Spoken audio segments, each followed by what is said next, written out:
go mute. So whenever you're ready. All right. My Father and His Son by Therese Lentz. Oops, I changed the title. I'm so sorry I didn't change it on the Oh, script. It's okay. now called Mirror Image, and that's going to change again too. Oh, that was what the email said. Got it. That's okay. Sorry, my fault. Mirror Image by Therese Lentz. Exterior street day. A young man, Aaron, 22, pulls up outside a house in a very nice yet conservative automobile. The lawn of the house is neatly manicured. A swing hangs on a rope tied to a branch off the huge tree out front. Somebody has taken great pains to present a lovely appearance. Interior, Aaron's car. Aaron parks the car and turns off the engine. He picks up his iPhone. He taps the home button. It's 5:23 p.m. He swipes open the phone with his thumb where an email awaits him. It is dated yesterday. Your mother was in a car accident. She died at the scene. Funeral's Wednesday. He turns off the phone. He looks at the house. The driveway is empty. Exterior. Aaron opens the door and gets out. He leans against the frame of the car. After a moment, he wipes his eye, closes the car, and heads up the walkway. Exterior house porch. He rings the doorbell. A dog barks. After a moment, he tries the doorknob. Locked. The dog barks again. Annie, it's me. The bark changes to a friendly one. Aaron walks over to the gate on the side of the garage, looks around, pulls the string, and ducks in. Annie is waiting for him.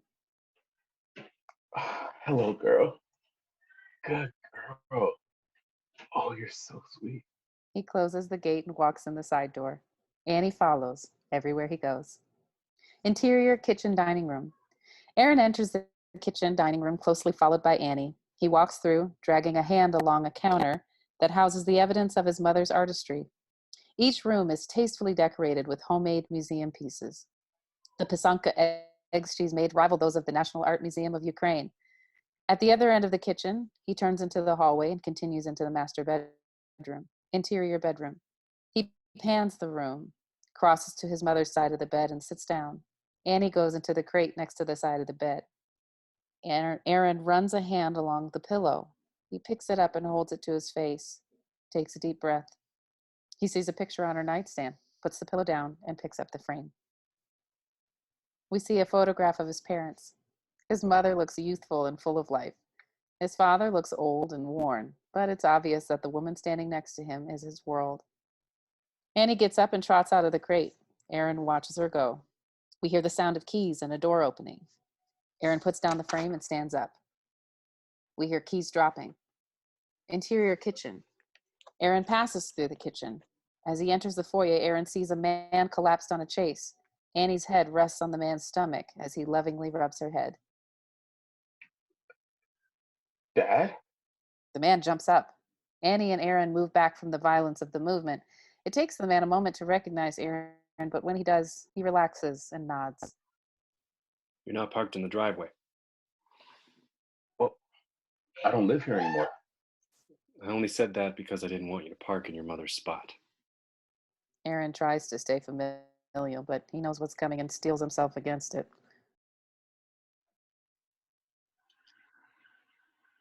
Johnny Boat called. He sends his condolences. Who? The guy? My friend? He was the one that... Oh, yeah. The guy. Is he still... I should hope not. Annie brings a toy and drops it. They both watch her smiling. What the hell happened? You remember the intersection at Madison and Ellerby? T-boned. Was she... Didn't feel a thing. You want a drink? It's not even 6. I know what time it is. Do you want a drink or not? Yes, please. Water. That's not a drink. Well, it's what I'm drinking. Dad shakes his head and avoids Aaron on his way to the kitchen. Annie keeps trying to play with her toy. Interior dining room. Dad points at the dining room table on his way to the kitchen. A 9x12 manila envelope sits there with some junk mail. There's mail for you. The manila. Who's Marilyn David and Associates? Our lawyer. That was fast. I called her first thing. Why? Sue the bastard. Of course. Dad returns with water for Aaron and a highball for himself. What's in it? It's my name on it. Aaron's look says it all. Dad holds out the water glass. Aaron takes it and sets it on the table. We can't figure out what's in it until you open it. Probably her will. We both made you our executor. We expected to be old. Aaron steps back. He picks up the envelope, turns it over, and slides his finger under the seal to open it. He looks inside and pulls out some paper. He looks at each one slowly and deliberately. So? There's a picture of the two of you, my birth certificate, and your marriage license. Dad stiffens, but Aaron is focused on the things from his mother. Jeez, this looks like you in high school. You guys were so young and happy. You have a really great smile, Dad. Is this prom? What is this place? Is that a judge? Oh my God. Don't tell me your thing was Law and Order. Dun, dun. He looks up and sees that Dad has gone quite pale. Aaron looks at the picture again and goes a little pale himself. This is your wedding picture. He looks at it again and then moves it to the back of the other documents. He looks at his birth certificate and then shifts it to the other hand so he can look at the marriage license at the same time. The two documents, side by side, the date on the birth certificate is only 5 months after the wedding date.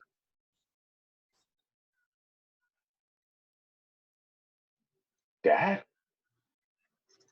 We made a pact we would never tell. Did you have to get married? She made me swear. You had to get married. I loved your mother very much. Oh, it was just me you hated. You don't understand. Then explain it to me. I had a scholarship to Stanford. And he runs out of the room. I didn't know that. Did you know that your mother had a scholarship to Berkeley? You weren't the only one in this family with talent. You know, it had to come from somewhere. But Mom was pro-choice. Why didn't you just... She chose you. Well, you didn't have to stay. I chose you. You sure have a funny way of showing it. You don't know anything about me. Well, I know you're the guy that got his girlfriend pregnant in high school. Hey! I don't know what she ever saw in you. That's your mother you're talking about. I begged her to leave you. What? She'd still be alive if she had. Get out of my house, you son of a bitch. That's my mother you're talking about. Go.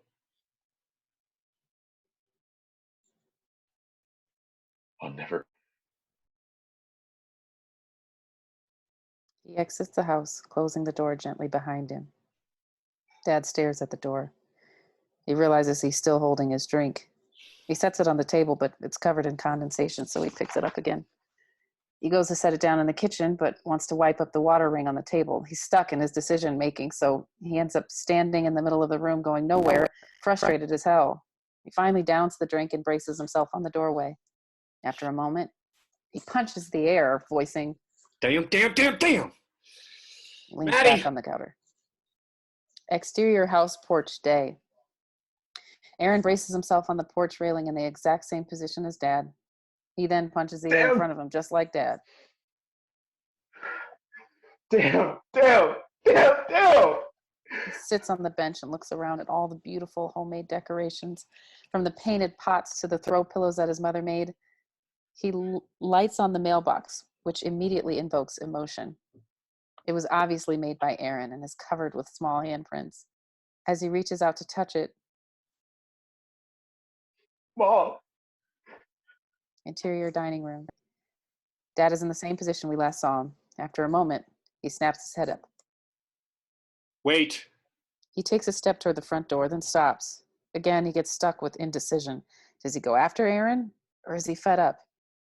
With each pro, he takes a step towards the door. With every con, he stops to consider. This goes on several times before he decides to go after him, but it is still a difficult journey to the front door. Interior foyer. Wait. Exterior porch.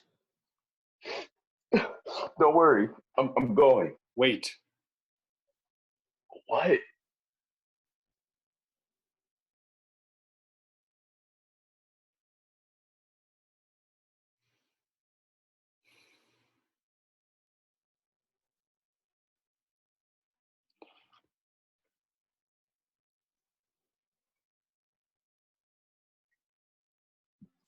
Aaron, go ahead.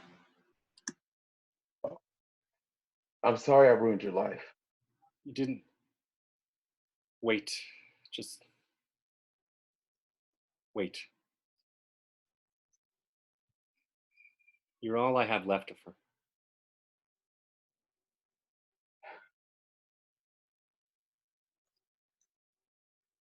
I think what you meant to say was that you didn't want to lose me too. Yeah. That's it. Did your mother teach you that? I picked it up after a while.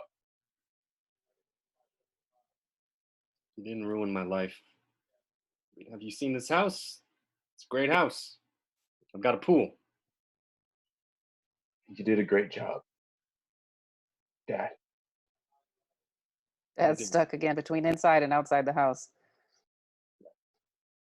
I don't want you to stay in a hotel. Okay, this is your home. I don't want you to stay in a hotel. Well, I have my bags in the car. Okay. Dad relaxes. Annie appears again, dropping her toy at their feet. Aaron bends over to rub her head. When he stands up again, his eyes are filled with tears. Dad, Mom's dead. Yeah. She is. It takes him a moment, but this time he knows what to do and extends his arms. Come here. I've got you. They hold each other until fade out. The end. Please, everybody, unmute yourself. Clap, clap, clap, clap, clap, clap, clap, clap, clap, clap, clap, clap, It's clap, death clap. clapping. You guys are funny. Oh, let me get my notebook. Oh, shoot. Hey, Sherman, Are can we you bring me actually? my pencil There from we my go. notebook? There you go.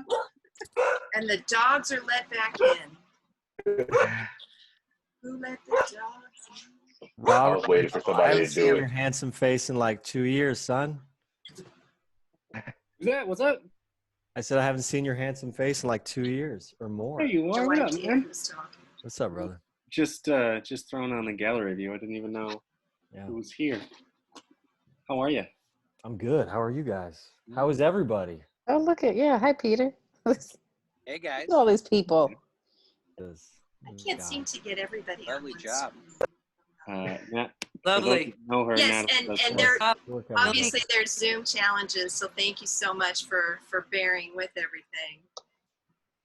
Such a lovely job. Very nicely done. So, just as a matter of protocol, do we want to just let people just talk, or do you want to do the hand raising thing? I mean, what's the best way to facilitate a large conversation like this in such a weird area space? Let's raise our hands. I'm just kidding. Yeah. How do we No, do I that mean, again? why not?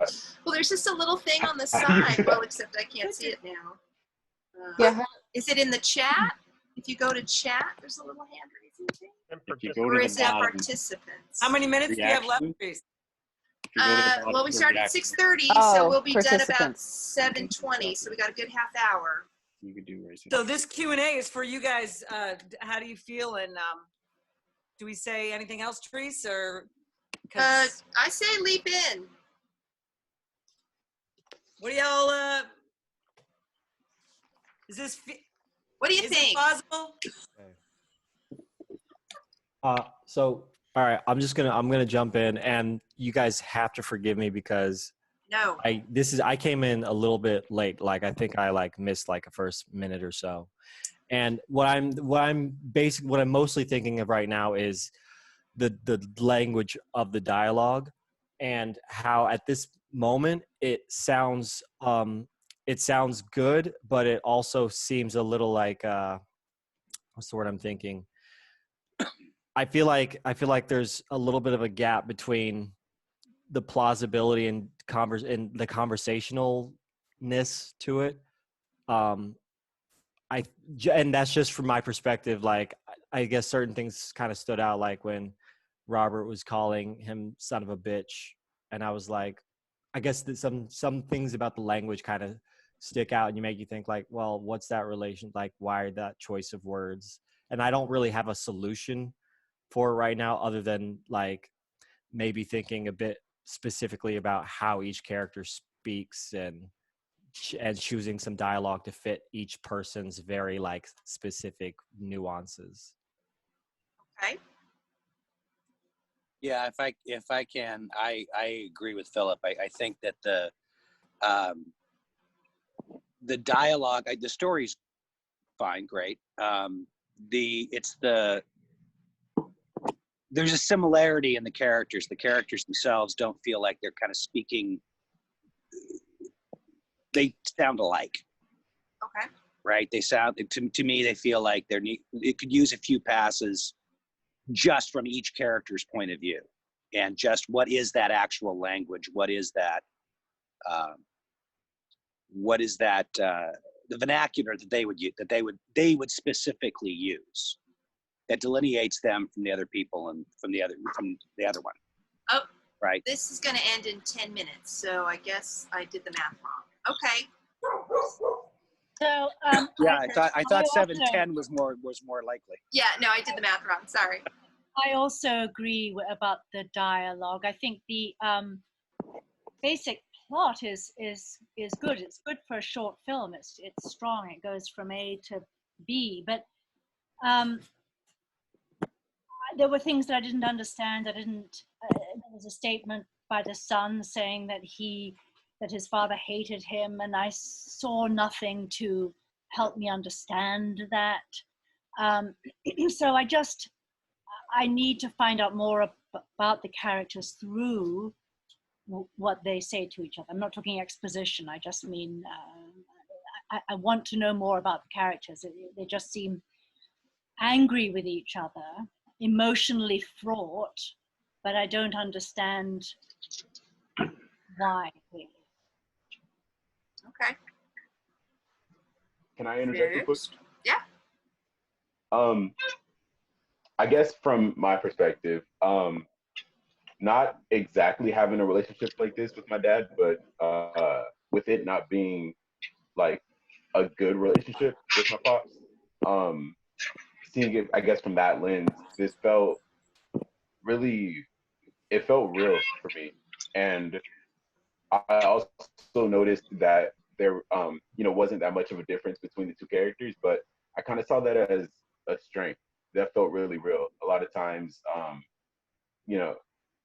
growing up with a single mom, I would always get reminded that I look like my dad and that I act like him, even though I hadn't seen him in a while. And I felt like there was power in that. That even though, these two hated each other, the son ended up turning out a lot like him. Maybe that's why they hated each other. A lot of times the children and the parents that but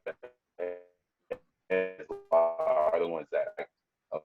And I just kind of saw a lot of similarities with, there being a bit of a standoffness. I was a bit standoffish with my dad's character, and I felt like in that there was still a lot of respect, but more fear than anything. Fear and anger, kind of confusion of everything that had just happened in these past 5 minutes before I saw my dad, who I don't have a good relationship. Great. I'll write that down.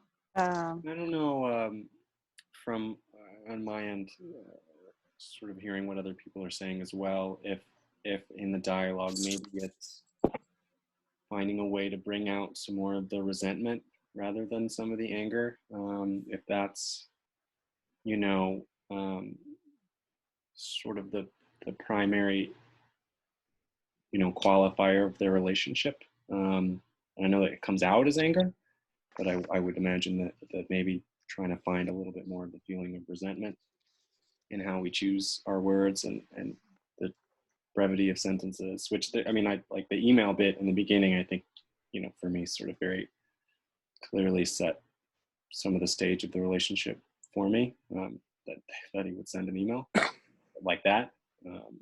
So I don't know if it's working Yeah.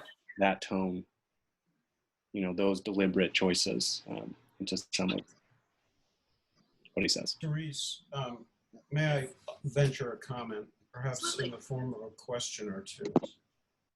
First of all, it's an extraordinary achievement in a short script to move as quickly these people from where they begin to where they end. And I think that compression defies character depiction in this form. You don't have much time. And I think that's deliberate on your part. So I have two questions. One is, do you need to state that the mother has died at the beginning of the film? Or is that something we need to learn along the way from the resentment between these two people? And second, do we need to end with the two people deciding that one of them is going to come into the house and sleep there? I think your answer to those questions, because I don't need the answer now, Oh, I know. is going to very much dictate the way in which you revise to face this extraordinary compression and the need for the film to concentrate not necessarily on the father's relationship with the mother, but on the father's relationship with the son. So those are just the two questions I would leave. Gotcha. Thank you. Therese, I also felt the same way that Karen did about not really understanding how they got to this point and wanting to. If there's some way that there could be a line or two that just in their conversation between one another that clarifies how they got to a point where dad sends an email that his mother died, which is pretty cold. And then also, they talk about a guy, Johnny Boat, and I don't know if I just missed it. I keep reading over it, and I'm just not figuring out That's who is okay. this person. And like it's clear that they know who it is, but I could not see that. I don't know if I was the only one. You know, just, I'm not going to tell you how it works, but Sandy had problems with it too until I read it to her. She went, oh, okay. So it's just one of those, it's a quirky thing. It's the way I talk with my friends, or, you know, it's actually, if I were to tell you that it's based on the dialogue between Holly Hunter and, oh God, I can't think of his name, in broadcast news, meet me by that place where I saw you that time. It's supposed to read like that.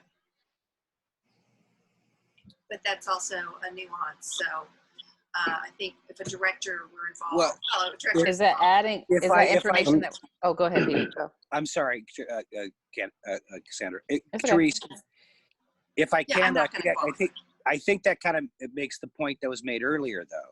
You know, one of the issues in a short is that you don't have a lot of time for nuance.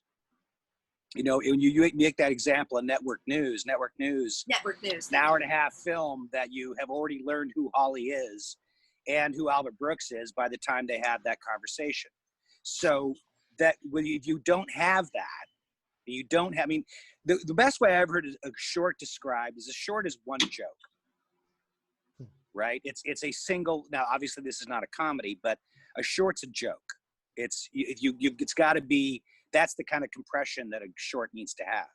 So so oftentimes, I know this having written and directed them as well, that, you know, sometimes you got to lose that nuance because the audience has no idea the context of the nuance, right? And you can direct people to say it the way you want them to, But if you're reading it and you don't understand it, or hearing the read, then doesn't really matter if the other person goes, well, this is how it needs to be read, or this is what I meant. If the audience doesn't get it, it No, doesn't matter. I agree. Absolutely. I have a question about what you want us to feel at the end, and Time's kind almost of I'm sorry. is it? Your time's almost out. Just Oh, we got a minute. Okay. Sorry, Brian. Oh, why don't I could just send it to you in an email. I can send you my notes that way. Okay. Okay. Well, thank you all Therese. so much. Hi, for Brian, talk by to the you. way. Therese, job. I have a business Hi, account. If you Cassandra. want to Hi, do a Anna. longer Hi, Zoom everybody. later, just hit me up. I will. You guys, Okay. thank you so much. Malik, Thank you, Therese. oh Thank my you God. all so so much. Yeah, great job. Applause This is amazing. hands. Thank you Yes. so Okay. much. Thank you, Therese. One Thank hand you for the clap. Including me. opportunity. For letting One us hand know. Thanks for clap. all of it. Yes. Bye, everybody. Bye, you guys. Bye. Bye. All right, you guys have a